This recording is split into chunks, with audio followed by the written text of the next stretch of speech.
نحمده ونصلي على رسوله الكريم. أعوذ بالله من الشيطان الرجيم. بسم الله الرحمن الرحيم. رب اشرح لي صدري ويسر لي أمري واحلل عقدة من لساني يفقهوا قولي. بسم اللہ الرحمن الرحیم۔ موسیٰ علیہ السلام کے دور سے متعلق ایک اسرائیلی روایت میں بہت ہی دلچسپ اور خوبصورت واقعہ ہے اور بڑا ہی سبق آموز اور بہت ہی زیادہ نصیحت آموز بھی ہے کہ ایک شخص تھا جس کو اللہ پاک نے اس دور میں جتنی بھی نعمتوں کی قسمیں ہو سکتی ہیں ہر قسم کی نعمت اس پہ تمام کی ہوئی۔ خوبصورت ترین انسان تھا وہ اپنے وقت کا، نوجوان، خوبصورت بیوی، بچے، دولت مند ترین آدمی، تاجر تھا، بہت بڑی تجارت تھی، محل نما گھر، خدام، نوکر، چاکر اور سواریاں، غرض جو چیزیں ہو سکتی ہیں نعمتوں کی، ساری نعمتیں اللہ نے اس پر تمام کی ہوئی تھی۔ تو جو بھی لوگ اس کو دیکھتے تھے اس سے بڑا حرص کرتے تھے کہ اتنی نعمتوں سے اللہ نے نوازا ہے۔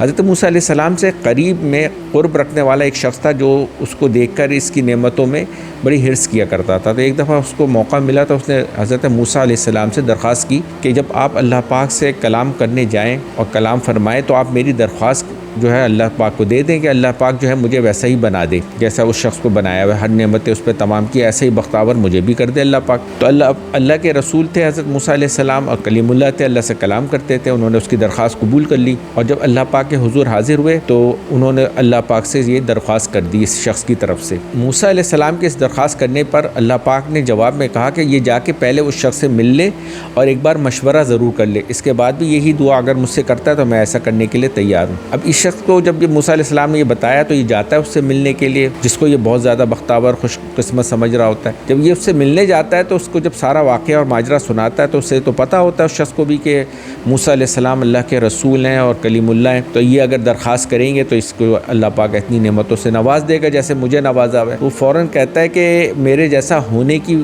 قطعاً دعا مت کرنا، بالکل بھی دعا مت کرنا۔ اب یہ شخص پوچھتا ہے کہ ایسا کیوں کہہ رہے ہیں آپ، تو مجھے وجہ بتائیں اس کی۔ تو وہ کہتا ہے کہ کیونکہ تم نے ساری بات بتا دی ہے مجھے تو میں اس وجہ سے بتا رہا ہوں، ورنہ یہ راز میرے اور متعلق افراد کے علاوہ کسی کو نہیں پتہ، اور تم سے بھی یہی درخواست ہے کہ کسی کو بتانا نہیں، کم سے کم میری زندگی میں۔ اب وہ شخص بتاتا ہے اس کو کہ میں جیسے تمہیں نظر آ رہا ہے پہلے ایسے ہی کبھی ہم خوش قسمت ہوا کرتے تھے اور ایسی سب کچھ دولت اور نعمت ساری موجود تھی، مگر یہ جو میری حسین و جمیل بیوی ہے جس سے میں بہت زیادہ محبت کرتا ہوں، تم دیکھ رہے ہو، اسے ایک دفعہ ایسا ہوتا ہے کہ ہماری شادی کو کچھ ہی سال گزرے ہوتے ہیں، ہم بڑی ہنسی خوشی زندگی گزار رہے ہوتے ہیں، ہماری کوئی اولاد بھی اس وقت نہیں ہوتی، اسے ایک ایسا مرض لگتا ہے کہ اس کا علاج ہی نہیں ہو پاتا۔ ہم ہر قسم کے حکیم جو میرے مخصوص حکیم ہیں بڑے، ان سے میں اس کا علاج کراتا ہوں مگر اس کا علاج ممکن ہی نہیں ہو پاتا، اور جتنی بھی اس پر تجربات کرتے ہیں حکیم مگر یہ صحت یاب نہیں ہو پاتی اور دن بدن جو ہے نا موت کی طرف جانے لگتی ہے۔ تو حکیم یہاں تک کہ جواب دے جاتے ہیں۔ جب حکیموں نے جواب دے دیا تو یہ پھر بڑی مایوس ہوئی اور پھر مجھے بھی اس سے بڑی محبت تھی، اسے مجھ سے بڑی محبت تھی، تو اس نے مجھ سے کہا کہ میرے بعد تو ہماری محبت ختم ہو جائے گی، آپ دوسری شادی کر لیں گے، کسی اور کے ساتھ خوش و خرم زندگی گزار رہے ہوں گے۔ میں نے بڑی یقین دلانے کی کوشش کی کہ ایسا کچھ نہیں ہے، میں تو تم سے اتنی محبت کرتا ہوں، تمہارے بعد کسی اور کا سوچ بھی نہیں سکتا۔ وہ بتاتا ہے کہ اس سے کسی بھی طرح یقین ہی نہیں آتا میری بیوی کو، تو مجبوراً مجھے ایک ترکیب سوچتی ہے اور اس سے پوچھے یا بولے بغیر ہی میں حکیم کے پاس جاتا ہوں، جراح جو ہوتے ہیں ان کے پاس جاتا ہوں اور کیسٹریشن کرا لیتا ہوں، یعنی نسبندی۔ اور جب اس کو یہ پتہ چلتا ہے کہ اس نے اپنا کیسٹریشن کرا لی ہے تو پھر یہ بالکل مطمئن ہو جاتی ہے اور بہت خوش ہوتی ہے۔ مگر اسی اثنا میں اللہ کی طرف سے ایک نظام چلتا ہے، وہ حکیم جو مستقل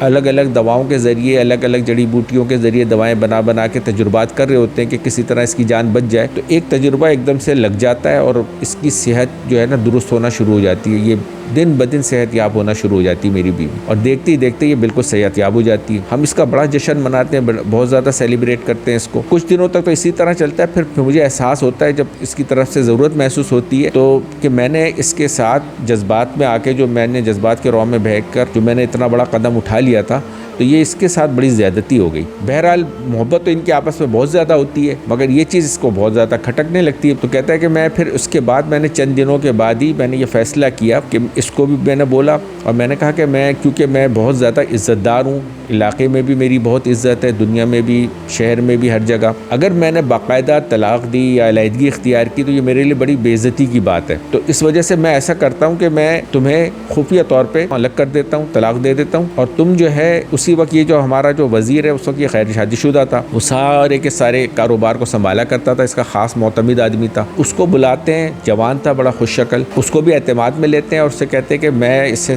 خفیہ طور پہ اپنی بیوی کو طلاق دے رہا ہوں، تم اس سے نکاح کر لو، مگر یہ بات کہیں بھی باہر بتانا نہیں. تو اس کا میں نے محل اپنے محل کے ساتھ ہی بنوا دیا اور میں نے اسے خفیہ طور پہ طلاق دے دیا اور اس کا نکاح اس سے کروا دیا. اور ہم جو متعلق 3-4 افراد ہیں، اس کے علاوہ کسی کو نہیں پتا کہ یہ اب میری بیوی نہیں ہے اور یہ اس کی بیوی ہے. تو اس وقت کیونکہ میری کوئی اولاد بھی نہیں تھی، پھر اس کے نکاح جب میں نے اس سے کرا دیا تو یہ جتنی اولادیں تمہیں میری نظر آ رہی ہیں، 3-4 جو بچے میرے، یہ میرے نہیں ہیں، دراصل اسی کے بچے، مگر یہ رہتی میرے ساتھ ہی ہے، میرے محل میں ہی ہے، مگر اپنے شوہر سے ملنے چلی جاتی ہے. اب کہتا ہے یہ کیونکہ مجھے اس سے محبت شروع سے تھی اور اب بھی ویسی ہی محبت ہے، تو اب یہ اپنے شوہر کے پاس جب جاتی ہے تو میرے دل پہ جو گزرتی ہے مجھے پتہ ہے. تو اس وجہ سے اگر تم نے یہ دعا کی اور تم بھی ایسے ہی ہو گئے تو یہ تمہارے لیے کوئی مناسب نہیں ہوگا. تو یہ شخص جس نے حضرت موسیٰ علیہ السلام سے ایسا بننے کے لیے دعا کی تھی، جب اس کو پتہ چلتا ہے کہ یہ دنیا کا جس سے سب سے زیادہ بختاور انسان سمجھ رہا ہے وہ دراصل بختاور ہے ہی نہیں بلکہ اس کا تو بھائی ہی ہے، تو اس سے تو بڑا افسوس ہوتا ہے. کہتا ہے یہ تو بہت ہی بڑا مسئلہ ہو گیا. پھر فوراً ہی یہ جاتا ہے اور جا کے یہ حضرت موسیٰ علیہ السلام سے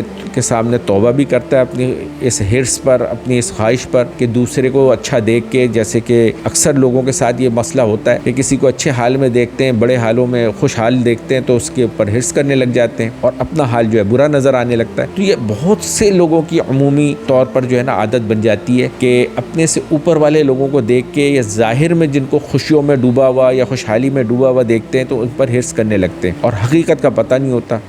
جیسے مثال بھی دی جاتی ہے نا کہ دور کے ڈھول سہانے، تو حقیقت کا لوگوں کو پتہ نہیں ہوتا کہ وہ بیچارہ کس کرب میں گزر رہا ہے یا اس کے ساتھ اس کی زندگی میں ہوتے ہوئے کیا کیا معاملات اور کون کون سے مسائل ہیں جنہیں وہ فیس کر رہا ہے. اسی وجہ سے شکر ہر حال میں بجا لانے کا حکم ہے. اللہ پاک نے جسے جس حال میں رکھا ہے اسی حال میں رہتے ہوئے اللہ کا شکر بجا لائے. یہی اس دنیا کی اصل آزمائش ہے. اور کسی کو بھی خصوصی طور پر یہ جو کہا گیا ہے کہ کسی بھی اپنے سے بہتر حال والے کو دیکھ کے کبھی بھی اس پر حرص نہ کیا کرو، اس کی وجہ یہی ہے کہ ہمیں اس کے اندرونی حالات کا بالکل نہیں پتہ ہوتا. ہم صرف ظاہر کو دیکھ رہے ہوتے ہیں، ورنہ وہ جن مسائل یا مشکلات سے وہ گزر رہے ہوتے ہیں اس کا انہی کو ادراک ہوتا ہے. تو اپنے رب کو راضی کرنے کے لیے اس دنیا میں اپنے امتحان کی نوعیت کو سمجھنا ضروری ہے. ہمیں جس حال میں اللہ نے رکھا ہے نا اور جو حالات ہمارے اوپر ڈالیں، انہی حالات میں ہم سے اللہ پاک آزمائش لے رہے ہیں. اسی حالت میں ہمیں اپنے اللہ کو راضی کرنا ہے اور ان اعمال کو اختیار کرنا ہے جس سے اللہ ہم سے راضی ہو جائے. ورنہ اگر ہم نے خدا نہ خواستہ اس طرح کی نظروں سے دوسروں کو جج کرنا شروع کر دیا تو کچھ پتہ نہیں کہ وہ نعمتیں جو اللہ نے ہمیں دے رکھی ہیں وہ بھی ہم سے چھن جائیں، اللہ نہ کرے. تو اس وجہ سے ہر حال میں اللہ کا شکر ادا کریں اور ہم جو ہے اپنے آپ کو اللہ کے یہاں کسی بھی حال میں ناشکرے کے طور پہ پیش نہ ہونے دیں. تو حضرت موسیٰ علیہ السلام کے دور میں اسرائیلی روایت سے جو یہ واقعہ نقل کیا گیا ہے،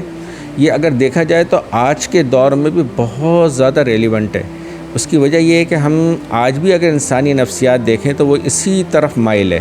کہ ہم اپنے سے جسے بہتر دیکھتے ہیں، اچھے حال میں دیکھتے ہیں اور بہت زیادہ اس کو خوشیوں میں یا خوشگوار حالات میں دیکھتے ہیں تو ہم اسی طرح حرص کر جاتے ہیں. بہت سارے ہم میں سے ایسے لوگ ہیں جو ظاہری شان شوکت اور تمکنت کو دیکھ کر جو ہے نا اس کی حرص کر بیٹھتے ہیں اور جس حال میں اللہ نے ہمیں رکھا ہے ہمیں آزمانے کے لیے اس سے جو ہے نا پہلو تہی کر رہے ہوتے ہیں یا اس میں جو ہے نا ہم نقص نکال رہے ہوتے ہیں یا ناشکری کا عمل کر رہے ہوتے ہیں. حالانکہ اللہ پاک نے یقینی طور پہ ہمارے اعتبار سے ہم جس حد تک برداشت رکھتے ہیں اس اعتبار سے اللہ پاک نے ہمیں بہت بہتر حال میں رکھا ہوتا ہے. اگر ہمارے پاس شکر کرنے والی زبان ہو، شکر کرنے والا دل ہو، کیونکہ دنیا تو امتحان کی جگہ ہے. آزمائش اور امتحان تو اس دنیا کی زندگی میں ہونا ہی ہے اور وہ ہمارا بھی لیا جا رہا ہے جیسے اوروں کا لیا جا رہا ہے. مگر بعض لوگوں کا ظاہر بہت اچھا نظر آ رہا ہوتا ہے مگر باطن میں وہ بہت زیادہ اذیتوں سے گزر رہے ہوتے ہیں. تو اس وجہ سے ہمیں اپنے حال کی وجہ سے ناشکری نہیں کرنی چاہیے بلکہ اس بات کو سمجھنا چاہیے کہ کیا پتہ اللہ پاک نے ویسے اچھے حالات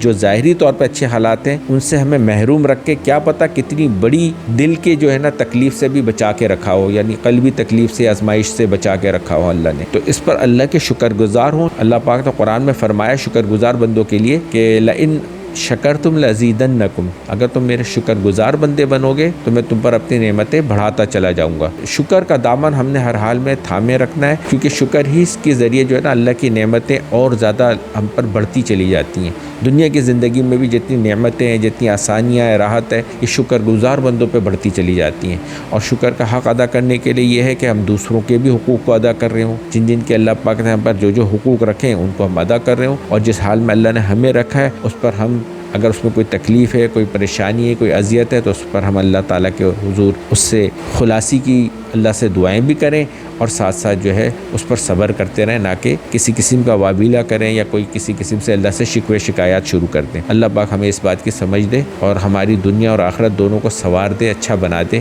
کیونکہ اللہ کے ہاتھ میں اللہ سے کچھ دور نہیں۔ وما علینا الا البلاغ المبین۔